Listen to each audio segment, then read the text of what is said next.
আসসালামু আলাইকুম, সবাই কেমন আছেন? চলে আসলাম নতুন একটি ব্লগ ভিডিও নিয়ে। তো এখানে আমি ঝালের পোলাও রান্না করব।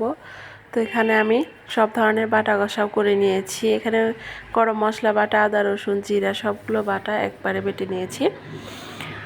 তো এই তো কড়াই আমি তেল দিয়ে তারপরে পেঁয়াজ আর কাঁচামরিচ দিয়ে একটু ভেজে নিচ্ছি। তো ভাজা হয়ে গেছে, এবার মশলাটা যাতে পুড়ে না যায় সেজন্য এখানে আমি পানি দিয়ে দিলাম। একে একে সব মশলাই কিন্তু আমি এখানে দিয়ে দিয়েছি। আমার মশলাটা কষানো শেষ। এখন যখন মশলা থেকে তেল ছেড়ে দিয়েছে তখন আমি এর ভিতরে মুরগির মাংসটুকু দিয়ে দেব। মুরগির মাংসটুকু দিয়ে এটা ভালোভাবে একটু আমি কষিয়ে নেব। আসলে ধোয়ার কারণে তেমন কিছুই দেখা যায় না। আসলে ভিডিও করার সময় ধোয়া ওঠে, কী করবো বলেন। তো যাই হোক, এই তো আমি এখন মশলাটা কষিতে দিয়ে দিয়েছি। আর এই তো আমার কিন্তু রান্নাটা পুরো কমপ্লিট হয়ে গেছে, আমি কিন্তু নামিয়ে নিয়েছি। আর ঝালের পোলাও রান্না করার জন্য যেহেতু মেইন উপকরণ হচ্ছে চালটা ভেজে নিতে হবে, তো আমি কিন্তু ভাতের চাল নিয়েছি, নিয়ে এখন তাওয়াতে ভেজে নিচ্ছি।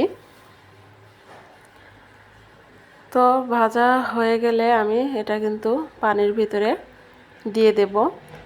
তো আমি পানির ভিতরে দিয়ে এটা অনেকক্ষণ ভিজে রেখেছিলাম, অনেকখানি কিন্তু ফুলে উঠেছে। তো এবার ভালোভাবে পরিষ্কার পানিতে আমি কিছুক্ষণ এটা ধুয়ে নেব।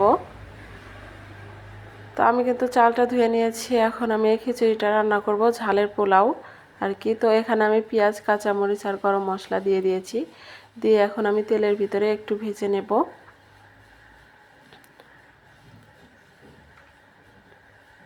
তো আমার ভাজা হয়ে গেছে, আমি কিন্তু সব বাটা কষায়ের ভিতরে দিয়ে দিয়েছি, দিয়ে এখন ভেজে রাখা চালটা দিয়ে একটু কষিয়ে নিচ্ছি। তো কষানো হয়ে গেলে এর ভিতরে কিন্তু আমি পানি দিয়ে দেব। তো এই তো আমি পরিমাণ মতো পানি দিয়েছি, যতটুকু পানি দরকার। তো পানি দিয়ে এবার ঢাকনা দিয়ে ঢেকে রেখে দেব।